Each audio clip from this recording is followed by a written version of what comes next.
और द्वार के सामने का द्वार मतलब आमने सामने के द्वार क्या होगा, व्यय कराने वाले होंगे। जो आएगा निकल जाएगा, सब कुछ नहीं बचना। आप साफ साफ ताल ठोक के कह रहे हो किसी वास्तु के ग्रंथ में नहीं है। आपने विश्वकर्म प्रकाश तक नहीं पढ़ा। नमस्कार, आप सभी दर्शकों का हार्दिक स्वागत है। महावास्तु की इस पुस्तक के बारे में मैंने पिछली बार भी बात की थी। इस पुस्तक में 93वें पेज पे लिखा हुआ है कि अगर दरवाजे घर में आमने सामने हैं तो कोई दिक्कत नहीं है, चाहे 3 दरवाजे आमने सामने हो कोई समस्या नहीं है। और फिर ये क्या कहते हैं, the reality however is that all the ancient vastu scriptures are silent about alignment of doors। ये साफ साफ लिख रहे हैं कि जी सभी वास्तु के पुराने ग्रंथ, शास्त्रीय ग्रंथ चुप हैं दरवाजों की अलाइनमेंट के बारे में। तो कुछ तो मैंने पिछली बार बताया था, आज मैं आपको क्लासिकल टेक्स्ट ही उठाते हैं, उनसे बताता हूँ कि दरवाज़ों के बारे में क्या क्या रिकमेंडेशंस हैं। पहले लेते हैं हम सम्रांगण सूत्रधार, राजा भोजदेव का लिखा हुआ सम्रांगण सूत्रधार, जिनके बारे में कहते हैं कलम तलवार हर एक के धनी थे वो, उन जैसा प्रकांड विद्वान कोई नहीं हुआ उस वक्त में। तो ये लिखते हैं अपने 39वें अध्याय में, जिस भवन में आगे और पीछे से दोनों ही भित्तियों के अंतर्गत, मतलब दोनों दीवारें, पीछे की दीवार और आगे की दीवार, परस्पर ये द्वार विद्ध होते हो, मतलब आमने सामने हो।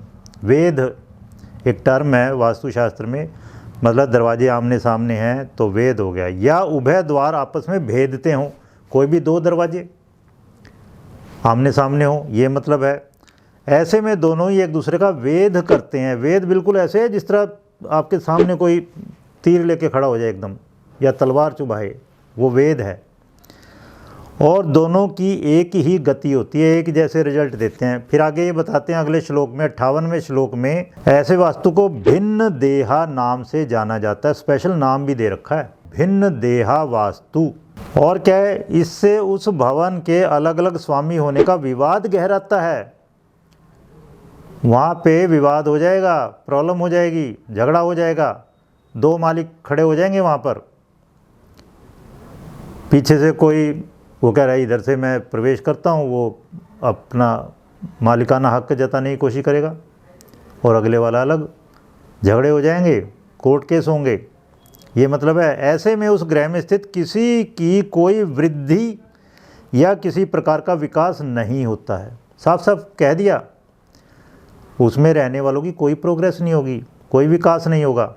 जो ये अच्छा बता रहे हैं आप समझ लीजिए, बर्बाद है वो व्यक्ति, वो पूरा परिवार।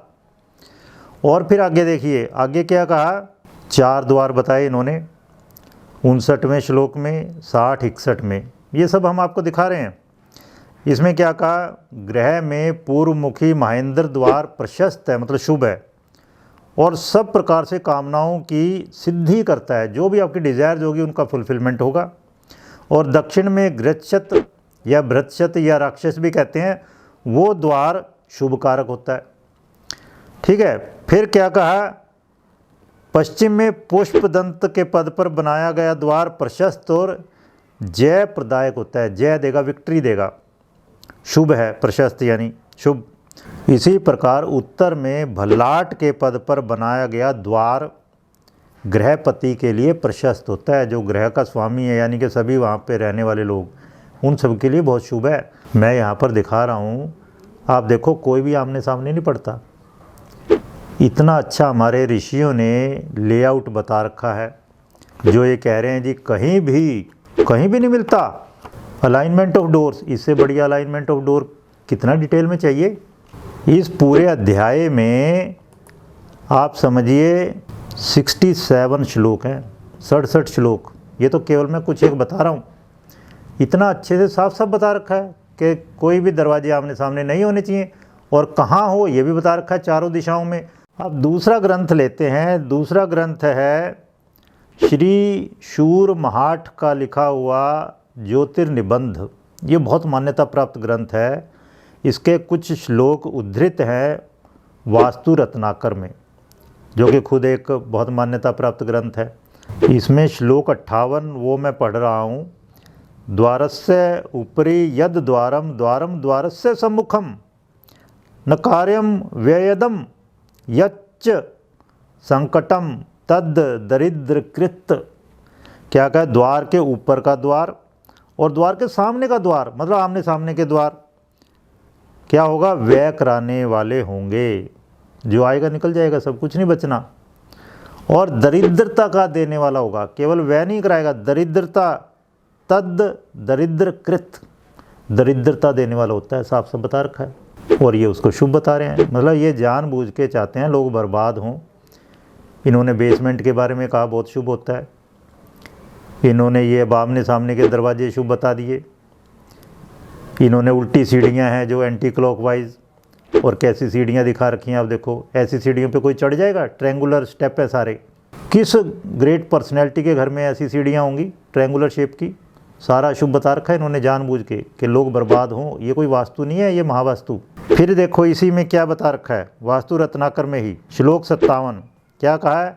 भित्ति के बीच में द्वार बनाने से धन धान्य इत्यादि का नाश होता है। जो ये एग्जाम्पल दे रहे हैं ना मंदिरों के और मार्केट्स के, उनमें बीच में दरवाजा होता है एकदम। और घर में अगर लगाओगे तो क्या होगा? धन धान्य का नाश। और फिर क्या कहा है? अथवा अदरवाइज और क्या होगा? सर्वदा कलह होता रहता है, झगड़े होते रहेंगे घर में, तथा स्त्रियों में दोष पैदा हो जाता है। पिछली बार मैंने बताया था आपको विश्वकर्म प्रकाश से, उसमें भी कहा था स्त्रियों का चरित्र दूषित हो जाता है, क्योंकि घर पूरा खुला रहेगा, आमने सामने दरवाजे सब कुछ खुला पड़ा है। An open door tempts a saint, English में कहावत है। खुला दरवाज़ा, जो संत भी होगा ना वो भी लालच में पड़ जाएगा। फिर और देखिए इसमें क्या लिखा है, 59, बहुत इंपॉर्टेंट श्लोक है ये, 59वां श्लोक। क्या कहा है? कहाँ कहाँ बीच में होना चाहिए, कहाँ दरवाजा बीच में हो सकता है, बिल्कुल अलग है रूल उनके, बहुत बहुत इंपॉर्टेंट है। देवागारे मतलब देवताओं का मंदिर, उसमें बीच में दरवाजा हो सकता है। विहारे, अब बौद्ध विहार हैं उनमें। च प्रजायाम, प्रजागृह जिस तरह पंचायत भवन है, सर्वसाधारण के भवन, कम्युनिटी सेंटर। मंडपेशु च, कोई भी मंडप बनेगा वहाँ पर बीच में दरवाजा हो सकता है। प्रतोल्याम, प्रतोली, इसको हम पोली कहते थे, हमारे घर में पुरानी हवेली थी प्रतोली, आजकल उसको फॉयर या लॉबी कह देते हैं। बरामदा कह लो, दलान कह लो, उसमें बीच में दरवाजा हो सकता है, साफ साफ लिखा हुआ है। जब मखे, मखे क्या है? यज्ञ मंडप, यज्ञ मंडप में बीच में दरवाजा हो सकता है। मध्य द्वारम निवेशियेत, केवल ये नहीं है कि हो सकता है नहीं हो सकता है, कहा इन जगहों पर तो देवताओं का मंदिर हो, विहार हो, प्रजागृह हो, मंडप हो, प्रतोली या फॉयर हो, यज्ञ मंडप हो, इन जगहों पर तो बीच में द्वार बनाना ही चाहिए। घर का कहीं नहीं उल्लेख इसमें, घर प्राइवेट प्रॉपर्टी है, वहाँ पे सेफ्टी सिक्योरिटी प्राइवेसी चाहिए। वहाँ क्या लेना है लोगों से कि लोग घर में घुसते चले आए, साफ साफ इसमें लिखा हुआ इतना। अब आइए तीसरा ग्रंथ लेते हैं। तीसरा ग्रंथ उनका लिखा हुआ है R.G. राव का, जिनकी भृगु नंदी नाड़ी जो ग्रंथ है उसने तो आजकल धूम मचा रखी है, पूरे फैशन में है आजकल ज्योतिष में। ये उन्हीं का लिखा हुआ ये ग्रंथ है, your Fortune from thy house. इसमें पुराना कोई वास्तु होरा ग्रंथ इन्होंने उठाया, बहुत पुराना, और उसका इंग्लिश अनुवाद किया। और इसमें मज़ेदार चीज़ है, ज़्यादा जोर ग्रहों पर है। इन्होंने कहा भाई मेन डोर है राहु और बैक डोर है केतु। दोनों दरवाजे अगर आमने सामने आ जाएं, और अगर घर के मुख्य दरवाजे और जो पीछे का दरवाज़ा है उसके बीच में कोई दूसरा दरवाज़ा ना हो, मतलब मेन डोर से बैक डोर दिखे, तो बिल्कुल ऐसा हो जाएगा कि ऊपर से खाया और नीचे एनस से निकल जाए, बीच में कोई घूमने वाली ये जो आपकी आते हैं वो हो ही ना। क्या हाल होगा? मर जाएगा आदमी कुछ दिनों में, पता नहीं 1-2 दिन भी जी पाए। अगर मुख्य द्वार और पीछे के द्वार के बीच में कोई दरवाज़ा नहीं है, मतलब आमने सामने दोनों दरवाजे, और ख़ासकर अगर मेन डोर और बैक डोर सेम साइज़ का हो, तो जो कमाई होती है पूरी खर्च हो जाती है। और क्या कहा, बहुत अधिक कमाई कर लो, बहुत अधिक आय हो जाए घर में, फिर भी जीवन में कोई खुशी नहीं होती। ऐसी संपत्ति दूसरों की संपत्ति बन जाती है। मज़ेदार चीज़ देखो, कुछ दिनों में वो प्रॉपर्टी किसी और की हो जाएगी। निवासियों को कोई लाभ नहीं होता, कोई मुनाफा नहीं होता। और इसका इन्होंने एग्जाम्पल भी दे रखा है। जिस तरह आप देखो FCI गोडाउन है, अनाज भरेगा, एक तरफ से आए दूसरी तरफ निकल जाएगा, आमने सामने दरवाजे होते हैं, उसमें बहुत लंबा भी होता है। घरों में वो रूल अप्लाई नहीं होता, होना भी नहीं चाहिए, क्योंकि आमने सामने दरवाजे में कोई सेफ्टी, सिक्योरिटी, प्राइवेसी रहेगी नहीं। इतनी सारी बातें हैं। अब आप देखो, ये मतलब इतना झूठ, सफ़ेद झूठ एकदम लिखना हिम्मत का काम है। मतलब सभी को ये बेवकूफ़ समझ रहे हैं, जो भी पाठक हैं। सरकार तो चलो कुछ नहीं कह रही, हालांकि वहाँ भी फंस चुके हैं ये। कम से कम अरे ये तो सोचो कि भगवान के आगे क्या मुंह दिखाओगे। एक अच्छे भले शास्त्र की ऐसी कम तैसी करने पे तुले हुए हो, अगर आपको नहीं आता तो भैया अपने घर बैठो आराम से। आप पढ़ना नहीं चाहते, आप इस तरह का भ्रम क्यों फैला रहे हो? मतलब इससे अच्छा तो आप स्टैंड अप कॉमेडियन बन जाओ, वो ज़्यादा बढ़िया रहेगा आपके लिए।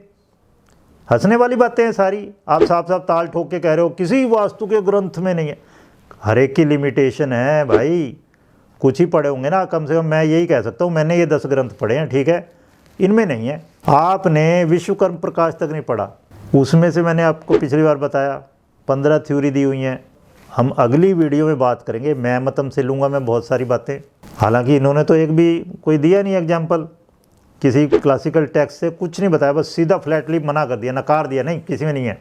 हम यहाँ ढूंढ ढूंढ के आपके लिए, मेरे पास तो बहुत ग्रंथ हैं, और यहाँ मतलब टाइम की कमी पड़ती है, मेरे पास मटेरियल की कमी नहीं है। तो अगली वीडियो में मिलते हैं, धन्यवाद। और नई नई बातें मैं आपको बताऊंगा द्वारों के बारे में।